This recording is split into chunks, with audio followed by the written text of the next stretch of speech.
Olhe para o irmão que está ao seu lado, pergunte o nome dele. Não chame ele de irmãozinho. Nós vamos ficar juntos praticamente 2 horas e é tão bom saber quem é que está ao nosso lado. Quem veio para celebrar, levante as mãos e aplauda aquele que é digno de toda a glória. Aplauda mais forte a esse Deus Todo-Poderoso. Tributamos a Ele toda a glória, toda a honra e todo o louvor. Recebe, Senhor, Tu és digno, Pai.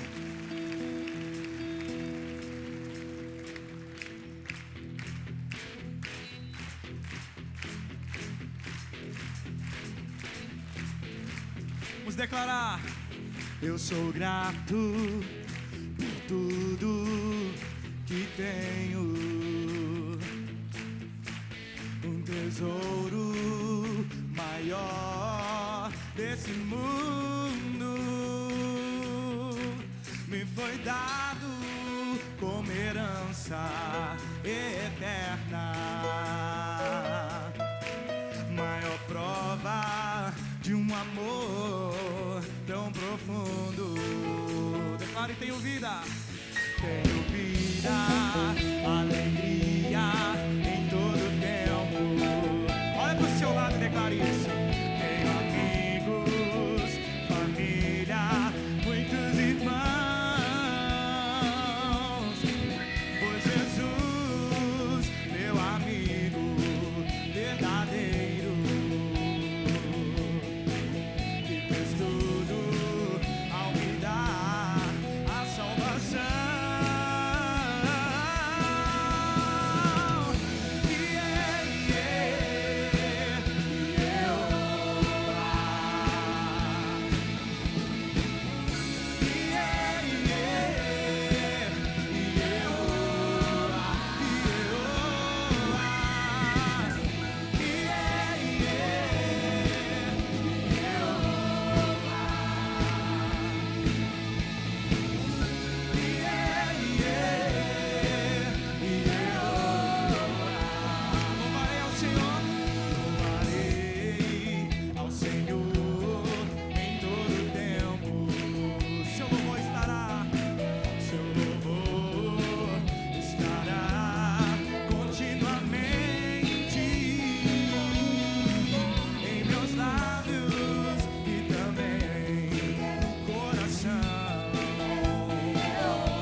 Senão o Senhor. Aleluia. Levante bem alta a sua Bíblia. Ela pode estar no seu iPhone, no seu iPad, pode estar no papel, mas ela deve estar no seu coração também. Bem alto, mais alto que você puder. Se tem alguém aí ao seu lado que não trouxe, deixa ele segurar na beiradinha da sua Bíblia. E vamos falar juntos. Esta é a minha Bíblia. Eu sou o que ela diz que eu sou. Eu tenho o que ela diz que eu tenho. Eu posso fazer o que ela diz que eu posso fazer. Hoje eu serei tocado pela palavra de Deus. Eu audaciosamente confesso que a minha mente está alerta, meu coração está receptivo. Eu estou pronto para receber a incorruptível, a indestrutível, sempre viva semente da palavra de Deus. Eu nunca mais serei o mesmo. Nunca, nunca, nunca. Em nome de Jesus. Amém. Senhor, que mais uma vez, a Tua palavra que é o pão, a Tua palavra que é a luz, a Tua palavra que é viva, venha, Senhor, aos nossos corações. Conceda ao Teu Filho pregador a graça, a sabedoria, sobretudo a Tua unção, Senhor, para que a Tua palavra continue a nos edificar, a nos consolar, a nos exortar, a trazer a salvação e apontar o caminho para a reconciliação. No nome de Jesus. Amém.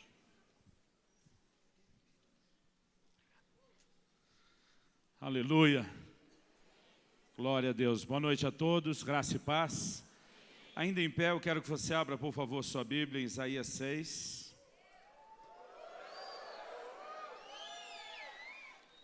E nós vamos ler do versículo 1 até o versículo 8. Isaías, capítulo 6.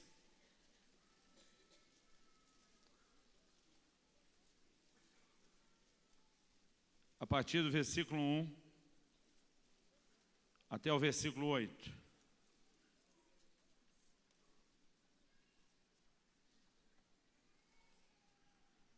Eu vou ler esse texto na NVI, a Nova Versão Internacional. No ano em que o rei Uzias morreu, eu vi o Senhor assentado num trono alto e exaltado, e a aba da sua veste enchia o templo. Acima dele estavam serafins, cada um deles tinha 6 asas. Com 2 cobriam o rosto, com 2 cobriam os pés, e com 2 voavam. E proclamavam uns aos outros: Santo, Santo, Santo é o Senhor dos exércitos. A terra inteira está cheia da sua glória. Ao som das suas vozes, os batentes das portas tremeram, e o templo ficou cheio de fumaça. Então gritei: ai de mim, estou perdido, pois sou um homem de lábios impuros e vivo no meio de um povo de lábios impuros. E os meus olhos viram o Rei, o Senhor dos exércitos. Logo um dos serafins voou até mim, trazendo uma brasa viva que havia tirado do altar com uma tenaz. Com ela tocou a minha boca e disse: veja, isso tocou os teus lábios, por isso a sua culpa será removida e o seu pecado será perdoado. Então ouvi a voz do Senhor conclamando: a quem enviarei? Quem irá por nós? E eu respondi: eis-me aqui, envia-me. Aleluia. Você pode se assentar.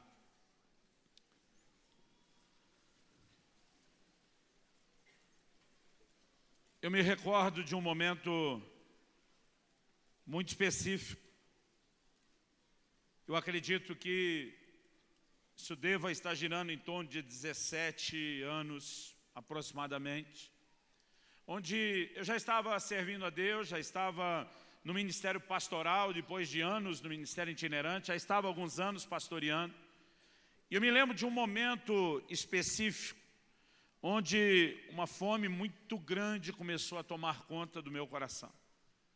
Era um desejo incontrolável, enorme, para se experimentar mais de Deus. Eu queria romper com qualquer teto acima da minha cabeça que pudesse estar limitando meu crescimento, a minha experiência, e algo que cada um de nós sempre deve ter em mente, é que não importa o quanto a gente já cresceu, dá para ir além. A Bíblia diz que a vereda do justo é como a luz da aurora, vai brilhando mais e mais até ser dia perfeito. Como nós ainda não chegamos nesse lugar da perfeição, dá para continuar crescendo, dá para continuar avançando. Eu me lembro de um pastor da nossa equipe nessa época, toda vez que a gente encontrava ele, o Ailton, e perguntava, e aí Ailton, tudo bem? Ele dizia, tudo bem, mas tem espaço para melhorar. Eu gostava dessa declaração, porque ele era alguém que estava dizendo, não importa quão boas as coisas estejam, elas podem melhorar. E na nossa relação com Deus, querido, não é diferente. O crescimento não é um desafio só de quem está nas primeiras fases da infância. Espiritualmente falando, todos nós temos que avançar, temos que prosseguir. O meu anseio não era apenas do crescimento, era de uma comunhão mais íntima, era de experiências mais fortes. E eu me lembro que naquele momento algo estava acontecendo não só comigo, mas com muitos dos irmãos mais próximos do nosso relacionamento. Eu me lembro que, às vezes, depois de um culto, de uma reunião de oração abençoada, onde supostamente a gente poderia concluir, já deu por hoje. Às vezes tinha um grupo entre nós que a gente já se olhava, naquela troca de olhares, todo mundo já entendia a mensagem codificada. E aí, vamos estender uma vigília ou não? Eu me lembro da gente sair de cultos e emendar em vigílias várias vezes por semana. Interessante que isso estava acontecendo na época do inverno. E quando eu falo do inverno, especificamente nessa época onde eu morava em Guarapuava, no interior do Paraná, eu estou falando de inverno de verdade, gente. Algo mais rigoroso do que aquilo que vocês experimentam aqui. E eu lembro que muitas vezes nós saímos para essas vigílias e estava uma temperatura muito baixa. Às vezes a gente encarava a geada, para você ter uma ideia. E a gente andava no carro com o que a gente apelidou do kit vigília. Então já deixava algumas caixas de papelão no porta-mala do carro, porque era impossível ajoelhar naquela grama congelando. A gente andava com casacos extras, gorro, luva, cachecol. Já tínhamos as lanternas para quando a gente se enviava para o meio do mato orar. Era o kit vigília e já não saía do porta-mala, porque a gente estava usando isso. Eu estou contando essas coisas para tentar expressar para você o anseio, a fome, o desespero que a gente estava naquele momento de romper com os limites e de ir além. E foi exatamente nesse momento que eu, uma certa manhã, orando, clamando por mais de Deus, me deparei no meu momento devocional com esse texto de Isaías 6. E quando eu comecei a ler o texto que nós lemos, eu confesso que esse texto mexeu muito comigo. Porque eu comecei a pensar não apenas na experiência em si que Isaías teve, de ver o Senhor. É lógico que a própria visão por si mesma, a experiência em si, já é algo fascinante, já é algo atraente. Mas eu não me olhei no direito de querer uma produção, uma reprodução exata da experiência de Isaías, mas eu comecei a pensar no que esteve por trás, no que veio nesse pacote da visão. E a primeira coisa que me chama a atenção é o fato de que ele enxerga Deus numa perspectiva como ele não estava acostumado a enxergar. Em primeiro lugar, ele tem uma visão de Deus como rei. E eu vou falar sobre isso daqui a pouco. Ele enxerga Deus assentado num trono. Ele enxerga as orlas do manto real. Toda a visão está girando em torno da realeza de Deus, mas ele também enxerga algo a respeito da santidade de Deus, numa perspectiva que ele nunca teve. E de repente cogitar a possibilidade de ver mais da parte de Deus e conhecer mais dele do que aquilo que eu conheci, já por si era atraente. Mas eu continuo lendo o texto e eu percebo outras coisas envolvidas nessa experiência. Por exemplo, nesse ambiente de adoração dos serafins, onde eles estão proclamando a glória de Deus, a Bíblia diz que a casa se encheu de fumaça. É interessante que na maior parte das ocasiões em que nós vemos na Bíblia uma manifestação da glória de Deus, da Shekinah de Deus, ou a palavra de Deus vai falar sobre uma nuvem ou vai falar sobre fumaça. É quase como se em todo momento de uma manifestação mais intensa da glória, como é quando Jesus se transfigura diante dos seus discípulos, a Bíblia diz uma nuvem desceu. A Bíblia fala de uma nuvem enchendo a casa de Deus por ocasião da consagração do templo de Salomão. Você vai vendo uma alternação, acontecendo ali entre nuvem e fumaça. E me parece que Deus, antes de querer revelar qualquer coisa mais profunda, Ele precisa confundir a visão velha que a gente já tem. Aliás, na forma de Deus trabalhar, Ele normalmente nunca faz o novo antes de tirar o velho. Deus diz para Jeremias, eu te estabeleci para derribares e edificares. Antes de construir o prédio novo, derruba o velho.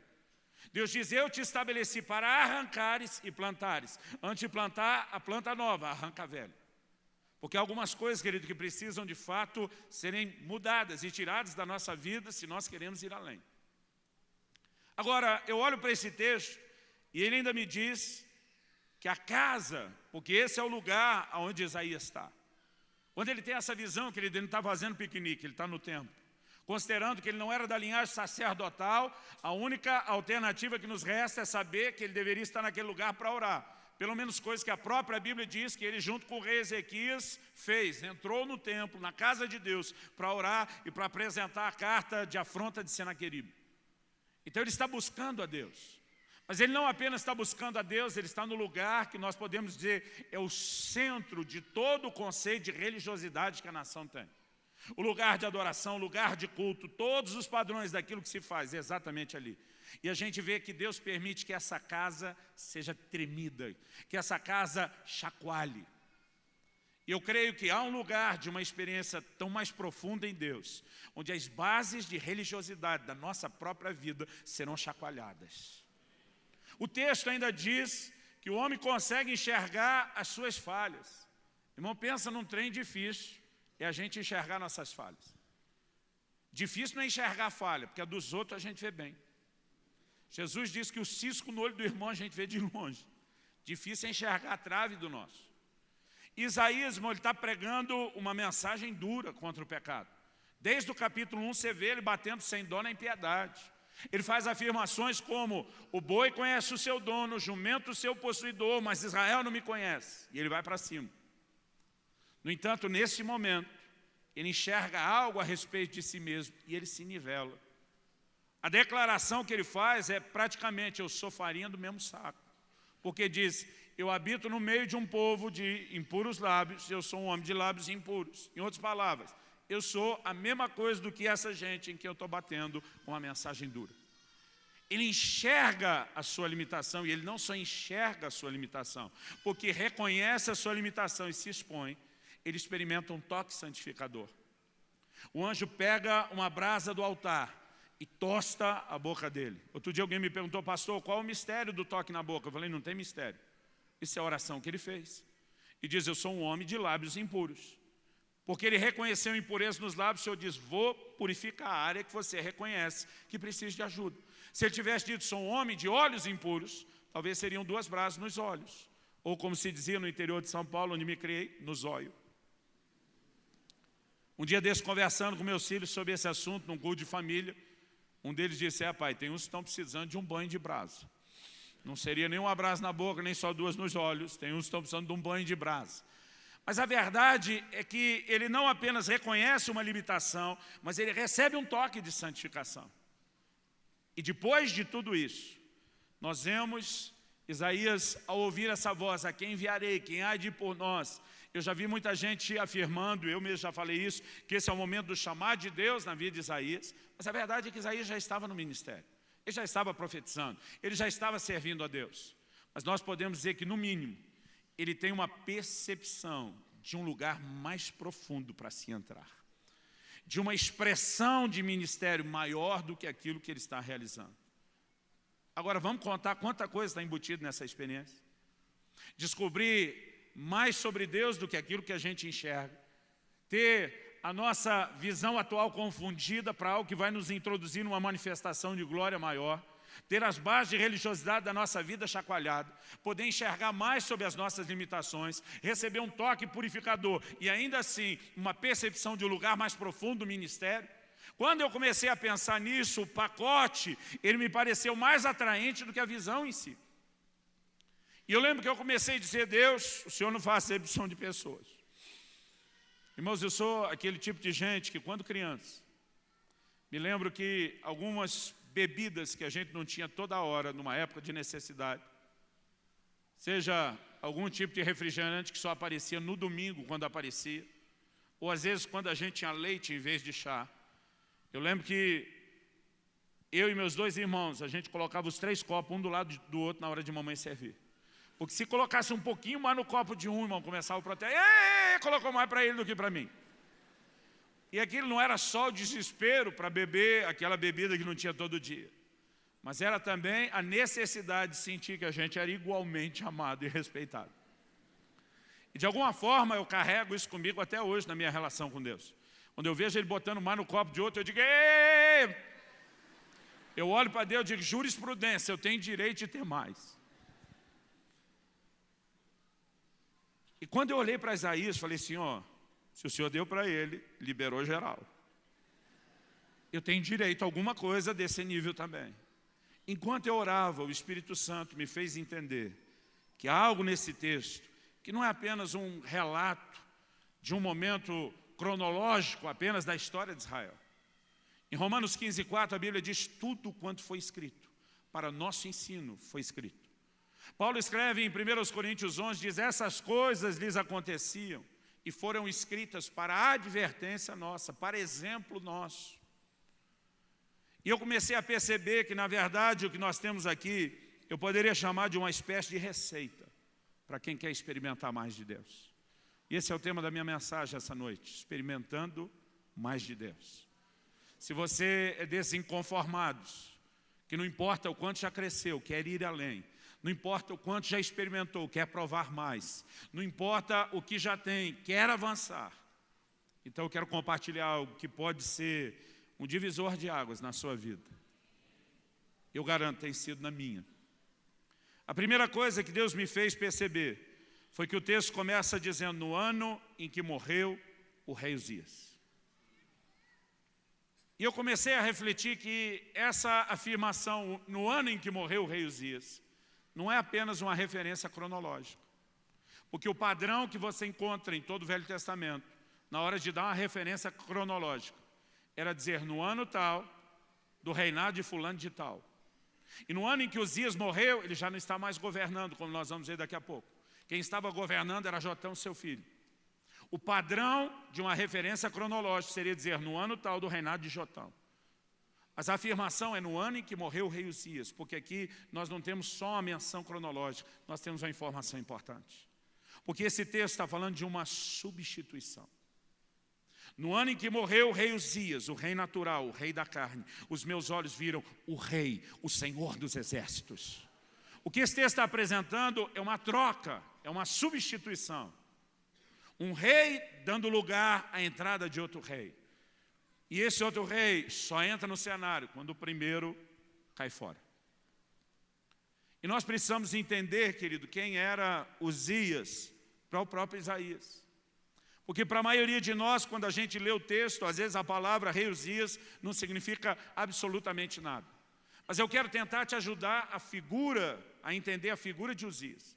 E antes de entender a figura de Uzias, nós precisamos entender o impacto que a pessoa de Uzias, o seu reinado e até mesmo a sua morte teve naquela época. É interessante a gente fazer uma observação. Isaías 1:1, logo no comecinho, ele fala que ele profetizou durante o reinado de 4 reis: Uzias, Jotão, Acás e Ezequias.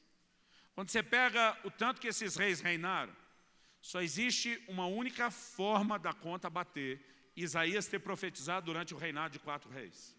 É que no finzinho do reinado de Uzias, ele é ainda muito novo, quando ele descreve essa experiência, e ele entra já muito velho no início do reinado de Ezequias. Então o que ele pega cheio é Jotão e Acás, o reinado todo. Isso coloca Isaías como um jovem durante essa visão. Isso põe ele não só na posição de alguém que é mais facilmente impressionável, mas o coloca como parte de uma geração que admirava e apreciava a figura de Uzias como um verdadeiro herói. Nós vamos ler um texto e eu quero te mostrar que depois de Davi, talvez não houve nenhum general de guerra, nenhum conquistador em Judá. Depois de Davi, talvez ninguém se compare a Uzias. Uzias se tornou um verdadeiro herói nacional. Ele pega uma nação quebrada e a levanta e a torna uma das potências dos seus dias. Nem mesmo Israel, o reino do norte, com as suas 10 tribos, pôde fazer frente a Judá. Ele domina os reinos e os povos à volta. Ele investe e levanta a economia do povo e não faz a nação só uma potência militar. Uzias, quando morreu, que ele deve ter sido muito chorado. Recentemente, há um tempo atrás, nós vimos com a morte de Chaves o quanto a gente na Venezuela chorou por ele. Embora a gente não consiga entender o quão heróica essa figura eles achavam que era, para eles era. E eu não quero discutir isso. Eu fico imaginando, querido, a proporção do choro e o lamento da perda de Uzias, quando você entende o lugar que ele tem.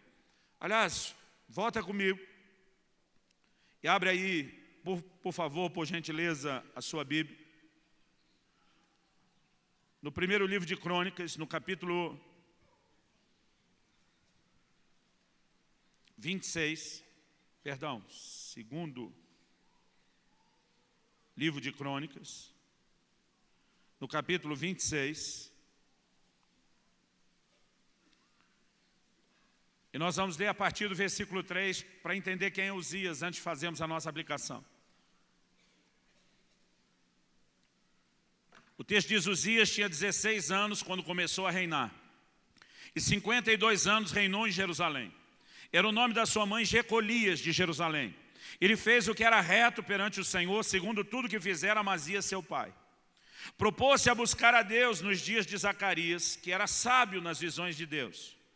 E nos dias em que buscou o Senhor, Deus o fez prosperar. A NVI diz: enquanto buscou o Senhor, Deus o fez prosperar. Será que você pode repetir isso comigo? Diga: enquanto buscou o Senhor, Deus o fez prosperar. Então o texto continua, versículo 6. Saiu e guerreou contra os filisteus e quebrou o muro de Gate, o de Jabne, o de Asdod, e edificou cidades no território de Asdod entre os filisteus. Deus o ajudou contra os filisteus e contra os arábios que habitavam em Gur-Baal e contra os meunitas.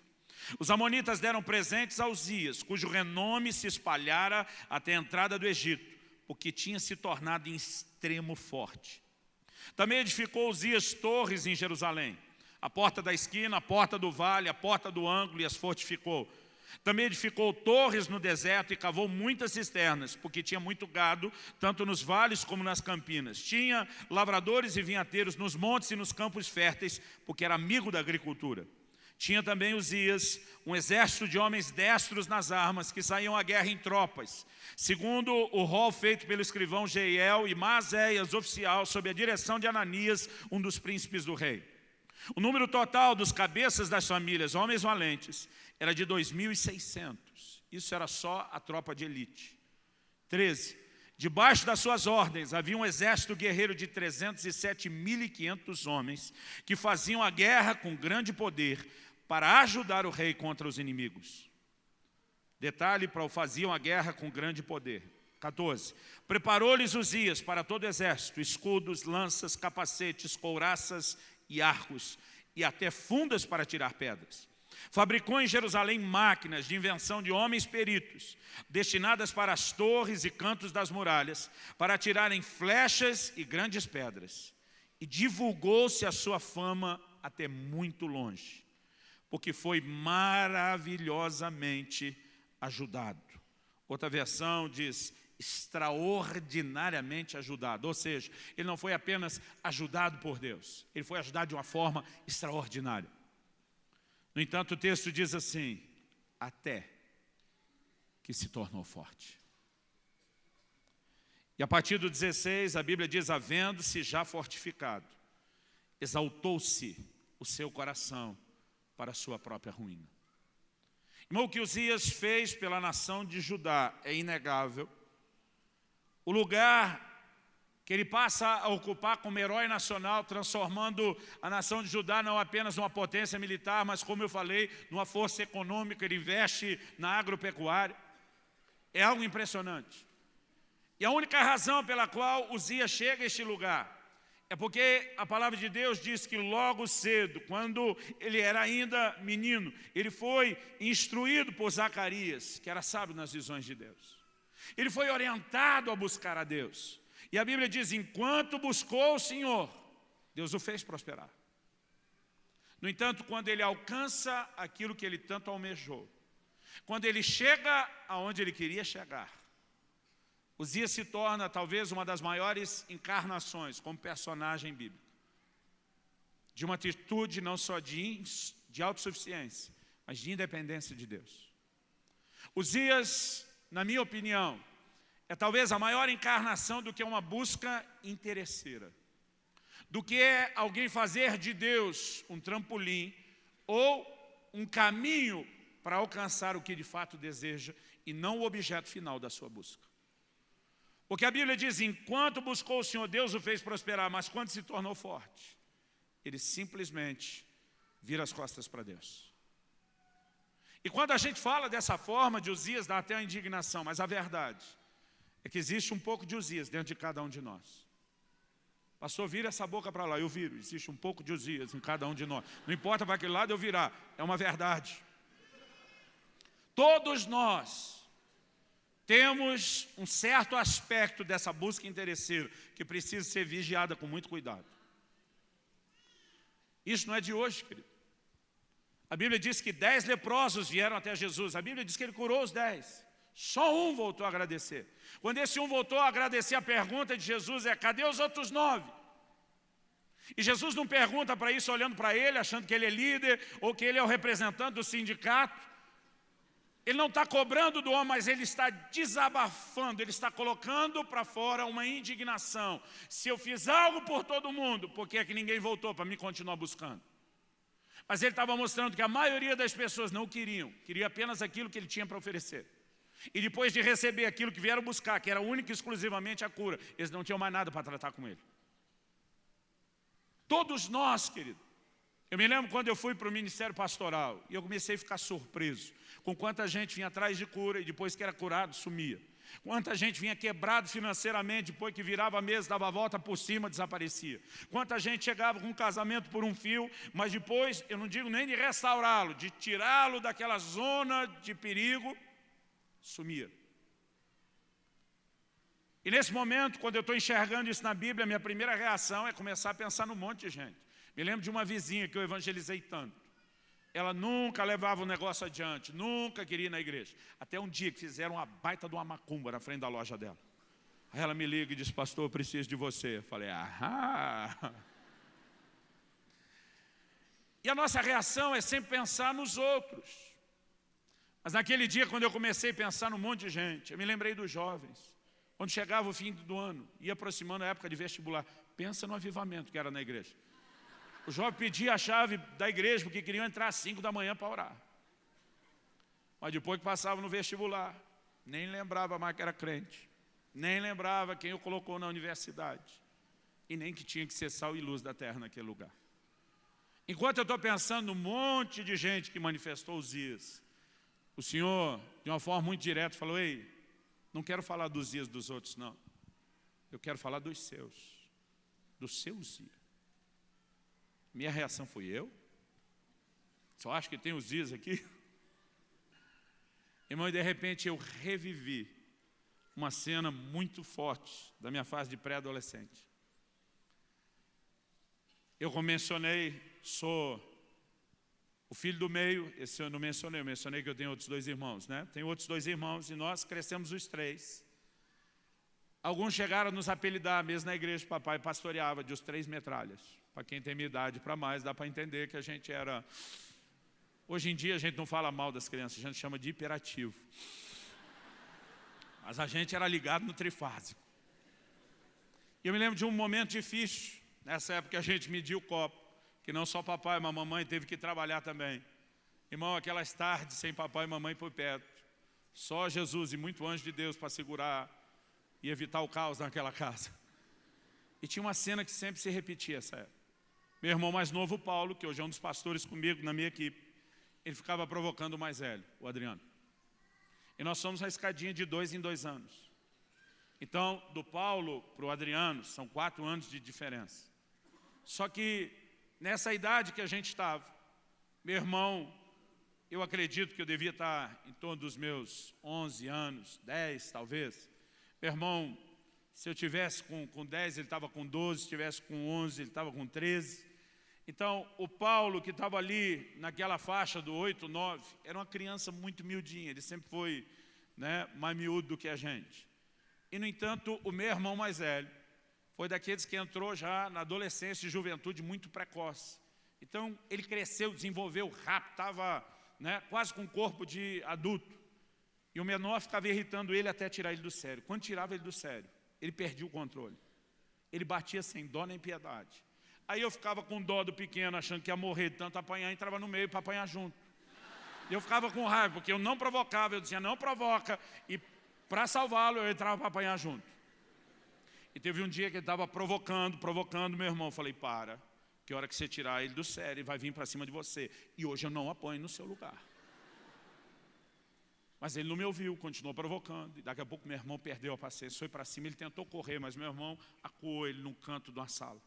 E eu pensei, sem ter ponto de correr, vai matar o menino. Mas eu não queria mais apanhar junto. Era uma tarde quente, calor que só. A gente estava, a maioria só de shorts, bermuda. Eu lembro que eu vim e dei um tapa nas costas do meu irmão. A daqui deixar as mãos, os dedos de lembrança. Tá! No que eu bati, irmão, bati e corri, porque eu não queria mais apanhar. O que eu queria era distrair meu irmão mais velho, para ver se o mais novo corria e salvava ele. Irmão, a distração deu certo. Que aí meu irmão mirou em mim e disse, eu vou te matar. Eu vou te arrebentar. E eu saí correndo, ele saiu correndo atrás de mim. Eu saí da sala, pulei, entrei correndo pelo corredor, né, em direção ao quarto, que eu pensei, se eu entrar e me trancar, eu estou salvo. Mas, irmão, ele estava bravo. E ele correu atrás de mim, para valer. Eu pensei, não vai dar tempo. Nessa corrida, irmão, o corredor não era tão longo, foi tudo fração de segundo. Nessa corrida, quando eu estou passando, tem uma vassoura encostada. Eu me lembro que a mamãe mandava a gente varrer a casa, a gente varria um pedaço, parava no meio do caminho. Ela dava uma bronca, varria mais um pedaço, coisa de adolescente, pré-adolescente. Eu estou passando, aquela vassoura está ali, irmão. E foi instinto de sobrevivência, não foi maldade. Correndo do jeito que eu vim, eu passei a mão naquela vassoura e até hoje não sei como eu consegui isso naquele corredor pequeno. Porque correndo eu passei a mão nela, virei e joguei. Irmão, eu não consigo entender como tudo deu tão certo, porque ela foi que nem um arremesso desse de dardo, ela foi retinha. E meu irmão que vinha correndo atrás, ela pegou a ponta bem no pescoço dele. Eu só lembro dos pés dele levantando e ele caindo. E eu não sei o que eu fiz, mas empurrei o gogó dele para dentro com aquela vassourada. E ele começa a se debater, ele não está conseguindo respirar. Eu no início estou assustado com a cena, quero acudir, estou com medo dele me enganar e querer me pegar. Entrei pela porta do banheiro no meio do corredor, que era o lugar mais perto, tranquei por precaução. Aí dobrei meus joelhos. E desesperado, achando que meu irmão ia morrer, eu comecei a orar e falei, Deus, não deixa meu irmão morrer. Eu não quero nem que ele morra, não quero nem ser o culpado do assassino, não deixa ele morrer, não deixa ele morrer. Aí eu falei para Deus, eu prometo para você que se o Senhor não deixar ele morrer, nunca mais a gente briga. Irmão, nem deu tempo de eu falar amém. Um chute na porta que me fez ter certeza que meu irmão se recobrou. Até depois que papai faleceu, quando a gente já era adulto e levamos mamãe embora, aquela porta ainda estava arrebentada naquele lugar. Bah! Quando eu vi que ele estava vivo, irmão, nem terminei a oração. Eu já levantei, chutei do lado de cá, falei, pega eu! Mas pensa numa história de menino esquecida, apagada na minha mente. Quando eu falei para Deus, nem os dias tem, esse negócio voltou todo. Eu pensei, mas eu era criança. O Senhor não vai levar esse encontro porque eu era criança. Irmão, quanto mais a gente se desculpa com Deus, pior fica. Ele disse, então vamos falar da sua fase adulta. Ele diz, antes de entrar no ministério, você gastava horas trancado no seu quarto em oração todos os dias. E agora que o seu ministério ganhou uma dimensão, você já não frequenta tanto esse lugar. Por quê? Eu falei, agora eu estou trabalhando muito para o Senhor, não tenho tempo. Ele disse, não. É porque quando você não tinha ministério e queria muito, você estava disposto a pagar o preço de chegar onde você está. Você queria ter o que você tem, você queria as manifestações do meu Espírito, você queria as curas e milagres. E quando você entrou naquele quarto, você não entrou para me buscar, você entrou para buscar esse resultado do ministério. E agora que você alcançou o que você quer, você não tem mais interesse de estar comigo. Irmão, nessa hora não tinha mais o que falar, eu não tinha do que me defender. E meu conselho para que as coisas não fiquem pior para você, não se defenda muito essa noite. Porque o Espírito Santo talvez vai te fazer enxergar um pouco dos seus dias. Talvez ele te faça lembrar de algumas histórias como a minha. Talvez ele te convença de algo. Mas a verdade, querido, que ainda há um tanto de Uzias em todos nós. Mas a boa notícia é que os dias não tem que permanecer para sempre. Esse miserável pode morrer. E vai morrer nas nossas vidas, em nome de Jesus. Deus começou a me fazer entender e perceber essa verdade. É em cima disso que nós vamos orar. De que nós deveríamos ter uma atitude de não apenas buscar a Deus por causa daquilo que Ele faz, mas principalmente por causa de quem Ele é. Eu vejo uma diferença enorme entre a geração de Eli e a geração de Davi. A geração de Eli é a geração que perdeu a arca. A geração de Davi é a que recuperou a arca. A arca simbolizava, querido, a presença de Deus. Quando o Senhor dá orientações a Moisés, em Êxodo 25, sobre como fazer o propiciatório, a tampa da arca, ele diz: ali virei a ti e falarei contigo. Números 11 diz: quando eles levantavam o acampamento, começava pela arca. Moisés dizia: levanta-te, Senhor, e sejam dispersos diante de ti os teus inimigos. Quando eles estabeleciam o acampamento, ele dizia: volta, Senhor, e encontra repouso entre os milhares de Israel. Eles olhavam para a arca e reconheciam que aquilo representava a presença do próprio Deus no meio deles. Então nós temos uma geração que perdeu a presença, e nós temos uma outra geração que recuperou a presença. Nós precisamos entender a geração que perdeu, por que perdeu, e a que recuperou, qual é o coração que tinha. Quando a gente olha para a geração de Eli, talvez até aquele momento da história de Israel seja o ápice da apostasia. A coisa depois conseguiu ficar pior. Mas até aquele momento é o ápice da apostasia. A tenda está praticamente abandonada em Siló. Os filhos de Eli se prostituindo à porta do templo, roubando a oferta. Muita gente já não está indo cultuar a Deus, mas de repente eles saem em batalha contra o inimigo. E quando eles saem em batalha, em guerra contra o inimigo, na verdade eles perdem a primeira batalha. E quando perde, bate o desespero. Alguém diz: vamos trazer a arca.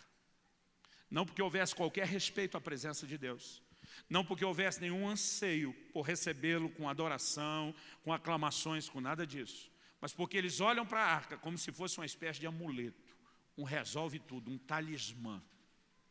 Se a gente trouxer a arca, nós vamos ganhar a batalha. E depois que a gente ganhar a batalha, a gente devolve a arca e esquece dela. Porque essa era a atitude. E quem trata Deus, querido, apenas como se fosse um amuleto, um resolve tudo, sem o interesse naquilo que Ele é, vai acabar perdendo a presença dEle, como aquela geração perdeu. Quando você olha para a geração de Davi, irmão, é a maior geração em termos de conquista até então. O que nem Josué durante os seus dias conseguiu, que foi a totalidade da terra prometida, Davi, querido, conseguiu. A Bíblia diz que quando Salomão levanta para reinar, havia paz, não tem mais com quem guerrear, todos os inimigos estavam sujeitos. Agora, o que tem de diferente na geração de Davi, que entra num nível de conquista que ninguém alcançou? Um dos primeiros atos reais de Davi, quando ele é estabelecido no trono, ele diz: nós vamos buscar a arca, nós queremos essa presença de volta. Irmão, a Bíblia diz que cada 6 passos ele parava, um sacrifício. Mical fica louca com a festa que ele está fazendo. Mical olha para ele e diz: você se despiu diante do povo, se expôs como se fosse um vadio qualquer. Ela vai para cima dele dizendo: você é rei, você tem que se comportar como tal. A atitude de Davi impressionante. Ele só falta dizer para Mical: você está louca, o rei é ele. É ele. É diante dele que eu vou celebrar, porque o coração de Davi, querido, o tempo todo está focado numa coisa. Quando ele traz a arca, ele levanta um tabernáculo, uma tenda. Ele coloca a arca no meio, não é Siló com todo o restante do tabernáculo. Ele levanta uma arca na cidade de Davi, põe a arca no meio, e ele introduz pela primeira vez na história, o que ainda não existia, o louvor e a adoração dentro do cenário da casa de Deus. Ele levanta os levitas para se revezarem em turnos, 24 horas por dia, 7 dias por semana. Ninguém estava ali, querido, para pedir para resolver problema nenhum. Ele estava ali para declarar: o Senhor é bom, a sua bondade dura para sempre. Todo o foco da busca de Davi não é o que Deus pode fazer, é quem Ele é. No Salmo 27:4, Davi diz uma coisa: pedi ao Senhor e a buscarei, que eu possa habitar no seu santuário. E ele diz: e contemplar a sua formosura. E diz: Deus, eu estou aqui por causa de você, eu quero te conhecer melhor. O versículo termina dizendo: e inquirir no seu santo templo. Essa palavra inquirir significa investigar. Ele estava dizendo: eu quero estudar Deus, eu quero não só te admirar, eu quero te conhecer melhor. O foco da busca, querido, de Davi e a sua geração não era buscar a Deus apenas pelo que Ele faz, mas principalmente pelo que Ele é. Quem busca a Deus só pelo que Ele faz, acaba perdendo o que Ele é. Quem busca Deus pelo que Ele é, inevitavelmente também terá o que Ele faz. Foi a geração que conquistou a plenitude da sua herança. Agora, sabe qual é o nosso problema? A gente age sem levar em conta esses princípios. Quando Deus se aborreceu com o pecado da nação de Israel, Ele disse para Moisés: eu não vou mais subir no meio de vocês. Deus disse para Moisés: vou mandar um anjo, ele vai resolver os problemas, ele vai abater o inimigo, ele vai solucionar o que vocês precisam, mas eu mesmo não vou.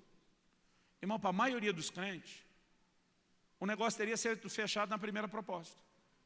A maioria dos crentes diria: bom, sua presença não vai, mas o senhor vai resolver o problema? Combinado.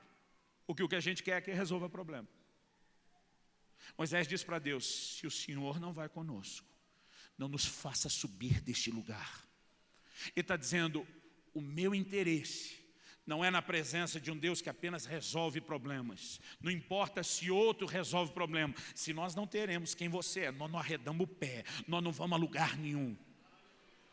No entanto, a forma como muita gente está ministrando, irmão, eu sou um pregador de fé, não me entenda mal. Eu creio num Deus de intervenções, eu creio num Deus de milagres, e eu creio que a nossa vida tem que ser marcada pelo sobrenatural. Agora, o que eu não creio é tratar Deus como se Ele fosse um objeto, um amuleto. Porque a atitude de Moisés, querido, é o oposto, se você pensar, da atitude de Jacó. Jacó, quando está passando o val de Jaboque, o anjo do Senhor se manifesta. Aí diz para ele: eu preciso ir. Ele diz: não te deixarei ir enquanto não me abençoares. Sabe o que ele está dizendo? Eu não faço questão de segurar você ou sua presença. O que eu quero é sua bênção. Depois que você me abençoar, vaza. Se você contrasta a atitude de Moisés com a de Jacó, irmão, é ridiculamente infantil. E sabe o que é pior? É que a gente ainda se anima para ficar cantando: e Jacó segurou o anjo, como se essa fosse a maior glória. Ele não segurou, querido, a presença. Ele diz: depois que me abençoar, vaza. E muitos de nós temos buscado a Deus com uma motivação errada. Isso é Uzias dentro de mim e dentro de você. E se a gente não se livrar de Uzias, nós nunca vamos passar para o próximo nível. Ou como diria meu filho na linguagem de videogame, não vamos passar de fase. Agora, se você quer isso, eu quero terminar esses últimos minutos te ensinando como se livrar de Uzias. Volte comigo para 2 Crônicas, capítulo 26. A gente leu até o versículo 15 e o comecinho do 16. Vamos voltar no 16.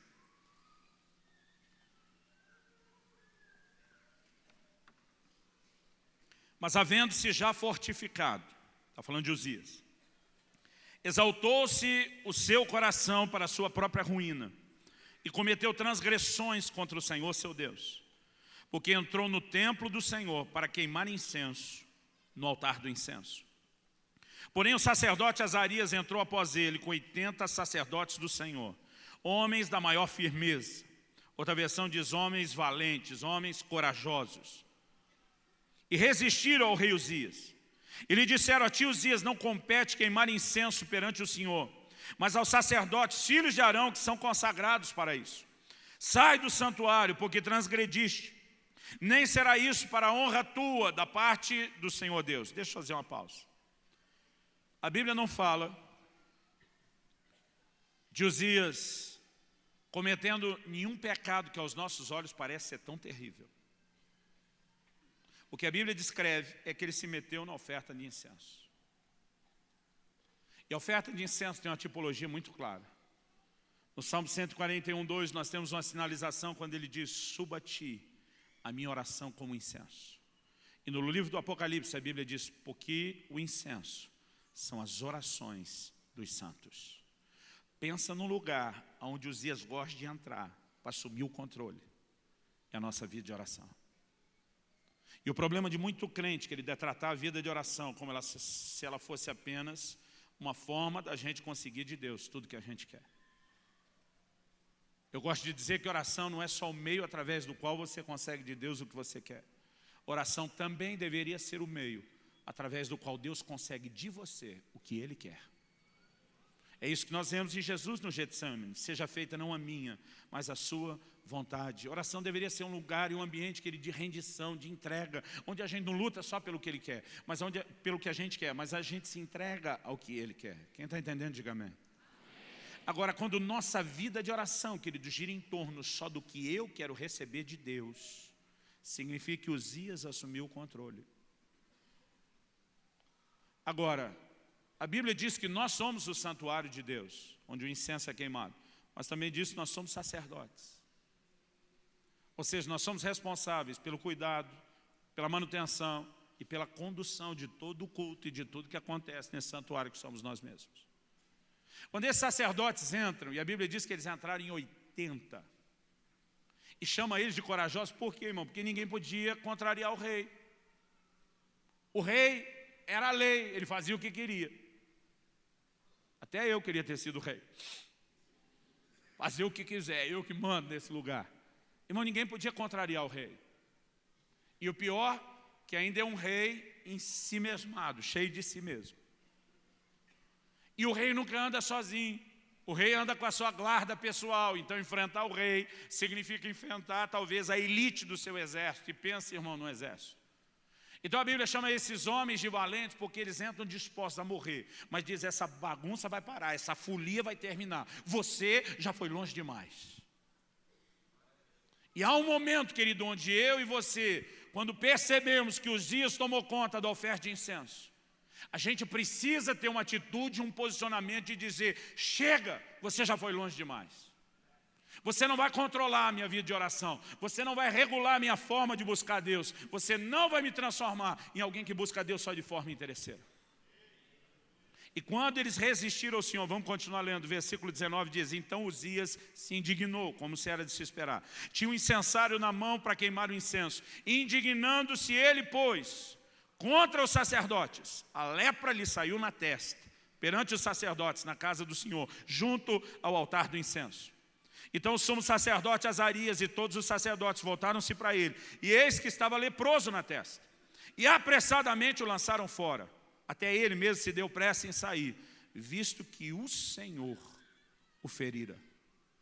Quem feriu Uzias? Ok, nós temos uma ação conjunta. Quem resiste Uzias? A gente. Quando a gente resiste Uzias, quem fere Uzias? O Senhor. Enquanto você não resisti-lo, ele não será ferido. Mas quando você decidir resisti-lo, Deus mesmo fere esse miserável. E deixa eu te dizer algo, querido. Eu gostaria de dizer, deixa eu explicar o que eu gostaria de dizer. Eu queria, mas não posso. Eu falei isso antes de terminar a frase, tem uns empolgados, dão glória a Deus antes. Então, sim, o que eu vou falar, eu gostaria que fosse possível, mas não é. Gostaria de dizer que vim aqui hoje com uma unção assassina, matadora de Uzias. E que quando a gente orar Uzias, de todo mundo vai cair morto, fulminado. Mas não é assim que Uzias morre. Uzias nunca é fulminado de uma vez. Uzias morre aos poucos. A prestação. Quando Deus o feriu, não feriu imediatamente de morte. O feriu com a lepra na testa. Essa lepra vai se espalhando.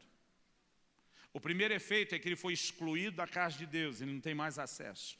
Ele perde o trono, ele sai do governo. Jotão, seu filho, se você continuar lendo comigo, versículo 21, assim ficou leproso o rei Uzias até o dia da sua morte, e morou por ser leproso numa casa separada, porque foi excluído da casa do Senhor, e Jotão, seu filho, tinha a seu cargo a casa do rei, julgando o povo da terra. Ele não morreu instantaneamente, mas ele perde o trono, e ele perde o acesso à casa de Deus. O que a gente pode, querido, é resisti-lo, a ponto de, primeiro, ele não governar mais, nem dominar a nossa relação com Deus.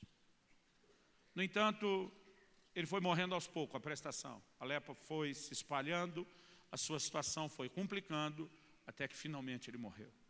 E quando morreu, Isaías diz, no ano em que esse miserável morreu, estou falando da tipologia, não da pessoa, os meus olhos viram o Rei, o Senhor dos Exércitos.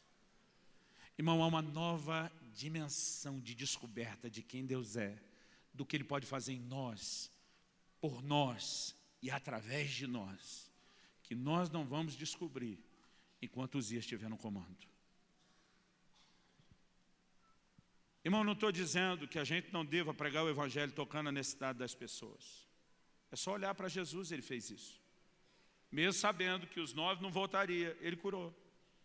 Os apóstolos fizeram isso. E nós vamos continuar pregando o evangelho, tocando a necessidade das pessoas, independente de qual será a resposta delas.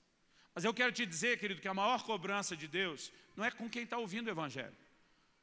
A gente fala muito, quem não vem pelo amor, vem pela dor. Irmão, mas quem de nós foi que veio pelo amor? Eu me converti menino, criança, a gente tinha feito nada de errado, não tive nenhum problema. Mas alguém me disse, se eu não aceitar Jesus, eu ia para o inferno. Não foi por amor, foi por interesse. Falei, eu não quero ir para o inferno. Vou me converter.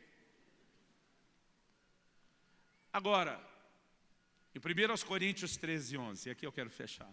Paulo disse, quando eu era menino, falava com o menino, pensava com o menino, agia com o menino. É natural esperar coisas de um menino, de quem é menino. E há uma fase na minha e na sua caminhada com Deus, onde nós estamos num lugar de infância, de maturidade. E acredite, a cobrança não será elevada enquanto nós estamos nesse lugar. Minha filha Elissa, hoje é adolescente de 14 anos, quando ela estava lá perto dos seus 4 anos de idade. Eu me lembro de um dia, onde eu estava sentado no sofá, ela veio, subiu, sentou no meu colo, segurou na minha bochecha e dizia, pai, você é o pai mais lindo do mundo inteiro. Aí ela fazia carinho no meu cabelo, ela me beijava e dizia, você é maravilhoso, pai. Irmão, pensa numa overdose de elogio. E eu estou só esperando. Daqui a pouco ela estende a mão e diz, me dá 5. Não, me dá 2, ela queria R$2. A gente no sul tem o hábito de querer que o dinheiro possa valer mais, a gente chama 2, 5, 10, para ver se aumenta o poder dele. Ela me dá 2. Irmão, eu sei aonde é que essa conversa vai terminar, mas ainda assim eu estou curtindo aquilo tudo. E a hora que ela estende a mão e diz a 2, eu digo, toma 5. Agora, se hoje, com 14 anos, ela quisesse me tratar dessa forma, a coisa não ia ficar boa para o lado dela. Porque nenhum pai quer ser tratado como mero banco ou caixa automático. A gente quer ter o reconhecimento do nosso valor. Mas você não espera isso de quem é criança. Paulo diz, quando eu era menino, agia como menino. Se espera de um menino que ele age assim. Agora, você consegue imaginar um camarada com 18 anos de idade, já alistado no exército, gritando lá do banheiro, mãe, vem me limpar. Não cabe mais, passou essa fase. No entanto, espiritualmente, muitos de nós estamos tentando viver nesse lugar. Eu tenho um capítulo inteiro no nosso livro do Agir Invisível de Deus, que chama Nas Asas da Águia. No Cântico Profético de Deuteronômio 32, Deus, através de Moisés, diz, eu os guiei nas asas da águia. Quando você vai estudar, querido, quem é que dá um passeio na asa da águia? É só o filhote. Quando? Quando chega a hora de crescer. É chamado voo de adejamento. Mamãe águia vai lá, tira ele do ninho e sai dar um passeio com ele, nas alturas. E de repente, no meio do voo, essa é a única razão pela qual se sai da asa da águia. No meio do voo, ela dá uma sacolejada na asa e diz, te vira, hora de crescer. E caindo no desespero, ele tem que bater as asas e aprender a voar.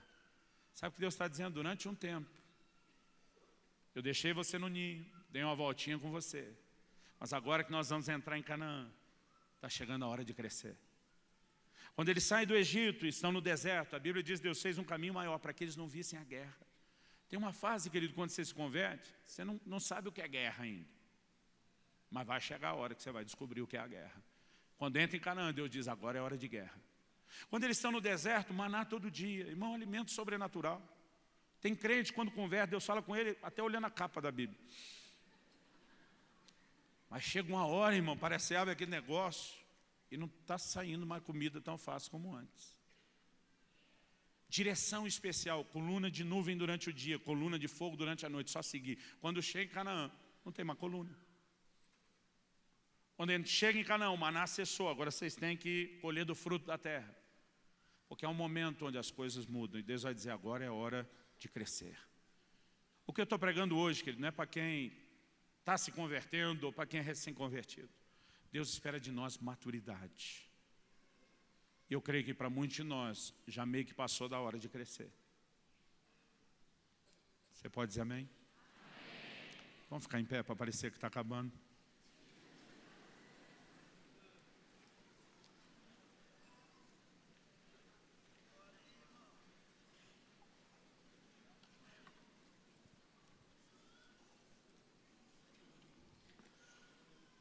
Se te interessar, eu escrevi um livro inteiro sobre esse assunto hoje à noite, chamado A Outra Face dos Milagres. Apesar do preço estar simbólico, como o pastor Márcio disse, se você não puder pagar os R$5, nem parcelando em 5 de 1, eu estou disposto até a ofertar o livro na sua vida. Outro dia um irmão falou, pastor, não tenho dinheiro, não tem ninguém que me abençoe, não tem perspectiva de ter nunca. Eu falei, irmão, além do livro, vou fazer uma oração por você. Porque eu não vim fazer comércio com esse material, estou tentando colocar na sua mão ferramentas que te abençoem. Eu não me lembro se... Eu acho que a gente tem o e-book disso gratuito no orvalho.com. Alguém lembra? Tem? A Outra Face, PDF? Ok. Você não precisa nem comprar o livro. Se você tiver interesse de crescer nesse assunto, você pode baixar o PDF lá no nosso site, orvalho.com, e acessá-lo de forma gratuita. Eu creio que está chegando um tempo, querido, onde uma geração vai se levantar com uma nova visão e atitude de maturidade, de buscar Deus pelo que Ele é. Nós não estamos abrindo mão do que Ele faz. O que Ele faz é uma extensão do que Ele é. A Bíblia diz, Deus é galardoador dos que o buscam. É impossível buscá-lo e não ser abençoado. Jesus disse, se você colocar o reino em primeiro lugar, o resto é acrescentado. Tem coisa, irmão, que a gente não precisa nem correr atrás. Quando nós o priorizamos, algo vai mudar. Eu gostaria que você orasse nessa hora. Que você pudesse não apenas sondar o seu coração, mas permitir que o Espírito Santo faça isso. Que você possa dizer, sonda, meu Deus, me mostre o que há de Uzias em mim. Eu quero me livrar dessa busca interesseira. Eu quero ter uma conduta diferente. Eu quero aprender a ser atraído por aquilo que o Senhor é. Eu creio que virão dias onde nós vamos falar de um grande mover, querido, da adoração, não apenas porque novas músicas estão sendo trazidas, mas porque é um desespero pela presença dEle. E é um grito do coração de Deus para incluir a mim e a você nisso. Eu quero que você ore, que você fale com Ele nessa hora. Pai, a Tua palavra foi lançada, semeada. E se o Senhor não vivificá-la, não vai passar de um discurso ou uma palestra. Mas nós esperamos pela obra do Senhor. E que aquilo que o Senhor começou aqui agora continue ao deixarmos este lugar. Ajuda-nos a enxergar o quanto de Uzias ainda em nós. Não apenas a enxergar, nós queremos entrar nesse lugar de não mais nos conformarmos. De a semelhança daquele sacerdote dizer, chega, você já foi longe demais. De resisti-lo na presença do Senhor. Porque nós queremos que se apresse o dia onde os nossos olhos verão o Rei, o Senhor dos Exércitos. Perdoa-nos, Senhor, porque muitas vezes nos devotamos a uma busca interesseira. Reconhecemos que isso foi fruto de maturidade, mas nós queremos crescer. Queremos aprender, entender os princípios da palavra, mas mais do que informação, queremos que o Senhor trabalhe isso em nós. Encontre em nós um lugar de resposta. Nós oramos em nome do Senhor Jesus. Fala com Deus, querido, do seu jeito, da sua maneira, com as suas palavras. Eu quero que você se exponha a Ele. Eu quero que você possa declarar a Ele o quanto você quer ou não experimentar mais dEle. E o quanto você está disposto ou não a enfrentar e derrubar esses Uzias. Fala com Ele em nome de Jesus.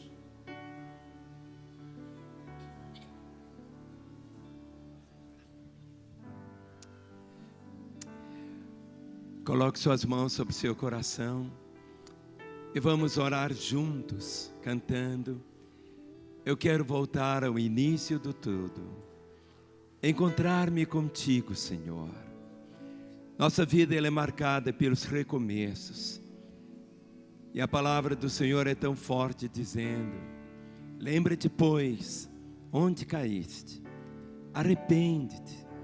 Volta à prática das primeiras obras.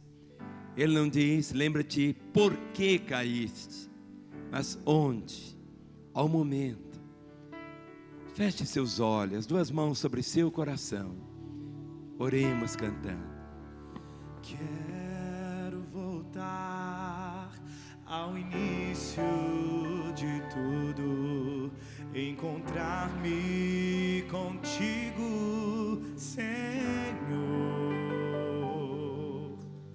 Quero rever meus conceitos e valores. Eu quero reconstruir. Vou regressar ao caminho, rever as primeiras obras, Senhor. Eu me arrependo, Senhor. Me arrependo, Senhor. Me arrependo, Senhor. Eu quero voltar ao primeiro amor, ao primeiro amor. Eu quero voltar a Deus. Eu quero voltar ao primeiro amor, ao primeiro amor. Eu quero voltar a Deus. Continue com as suas mãos no coração, feche seus olhos. A palavra diz que o Senhor conhece aqueles que são dele. Queremos orar agora de um modo especial por todos os que estão aqui, que ainda não são dele. Há um momento na nossa história quando nós nos entregamos a Jesus, quando nós nos convertemos. Há um momento quando dizemos assim: Senhor, eu me arrependo, eu reconheço que eu sou um pecador, eu estou perdido, mas eu tenho ouvido que Tu és o Salvador. Eu abro o meu coração, eu te convido para entrar na minha vida. Ou você, quem sabe como um filho pródigo, saiu da casa do pai, está longe, bateu uma saudade, você veio hoje aqui, mas hoje é o dia da sua reconciliação. Eu quero orar, como se fosse você orando. Eu peço que todos, com a mão no coração, fechem os olhos. E vamos nos identificar com todos que estão aqui. E potencialmente milhões que nos assistem agora. Ore dizendo assim: Senhor Jesus, eu ouvi essa noite que o Senhor me ama e que o Senhor quer me perdoar, quer me salvar. Eu reconheço que sou um pecador, miserável, condenado, perdido, mas eu me arrependo e abro o meu coração. E eu te peço, Jesus, entra agora na minha vida. Eu te recebo como meu Senhor e meu Salvador. E eu, Jesus, que um dia andei contigo, mas me afastei, agora eu volto na certeza do teu perdão. Todos com os olhos fechados, orando, todos orando. Eu quero fazer uma oração agora sozinho, você não vai repetir essa oração. Eu quero orar por você que pela primeira vez orou dizendo: Jesus, entra na minha vida. Jesus, eu te recebo como meu Senhor e Salvador. Ou você que um dia andou nos caminhos dele e se afastou, por você eu quero orar. Você que hoje toma Jesus como seu Senhor e Salvador. Ou você que se reconcilia com ele. Para que eu ore por você, eu peço um sinal da sua parte. E o sinal é que você levante uma das suas mãos no seu lugar. Você que hoje toma Jesus como seu Senhor e Salvador, ou você que se reconcilia com Ele, levante bem alto sua mão. Eu quero ver sua mão erguida e orar em seu favor agora, sem constrangimento algum. Estou vendo tantas mãos erguidas. Pode levantar a sua mão, seja um homem, uma mulher, um jovem, uma criança. Queria que ninguém estivesse assentado agora, todos em pé. Esse é o momento mais glorioso da reunião. Ponto. Agora faça assim, todo silêncio. Eu vou pedir que todos vocês que levantaram as mãos, lá da segunda galeria, da primeira aqui do térreo, deixe seu lugar e venha até aqui. Eu quero orar por vocês aqui à frente agora. Talvez suas pernas vão pesar 1 tonelada para vir, mas em nome de Jesus venha. Deixe seu lugar e venha. Quero ver cada crente que está aqui falando com a pessoa que está ao seu lado. Pergunte para ele como está a sua vida com Deus. Como está a sua vida com Deus? Este é o momento celestial. Esse é o momento. Vire para casa. Esta é a hora de Deus para o seu coração. Ninguém te ama mais do que Ele. É a hora de você vir. Seja um homem, uma mulher, jovem, adulto, criança. Todo crente que está aqui. Quantos são crentes aqui? Levante as mãos. Olhe para a pessoa que está ao seu lado. Pergunte para ela como está a sua vida com Deus. Você lá na segunda galeria, aqui na primeira. Esta é a hora de Deus para você. Ninguém te ama como Ele. Ninguém. Esta é a hora de Deus para a sua vida. É a hora de Deus para você aí na sua casa, aonde você estiver nos assistindo. É o momento de você falar também: Jesus, entra na minha vida. Jesus, entra na minha vida. Ele vai entrar, nunca mais vai sair. Ou você que um dia andou nos caminhos dele e se afastou, é hora de voltar. Faça isto hoje, faça isto agora. E nós estamos aqui em Belo Horizonte, queremos abençoar o seu coração. Um telefone que aparece agora, 3429-9550. Pode ligar, queremos orar com você e por você.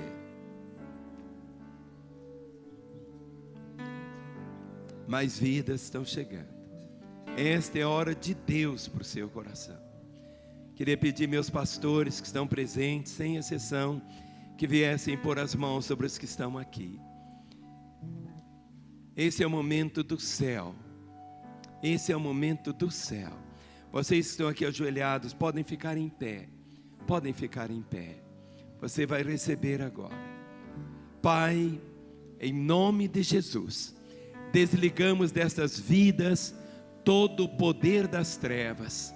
E ligamos, ó Deus, cada uma delas com a Tua vida, para que a partir de agora possam viver como filhos e filhas do Senhor, perdoados, restaurados, e que eles tenham alegria de saber que o seu nome está sendo escrito no livro da vida agora. Senhor, que venham ser cheios do Teu Espírito Santo, para que possam viver a partir de hoje, amados, perdoados e salvos pelo Senhor, em Teu precioso nome. Amém. Você começa a experimentar. Pode chegar bem pertinho, mais pessoas estão vindo. Chega aqui. Pode chegar bem perto, bem perto. Os que estão chegando podem chegar. Tudo é novo para vocês, mas nada vai ser tão glorioso do que você saber que a partir de hoje, a partir de agora, você é essa nova criatura, perdoada e restaurada pelo Senhor.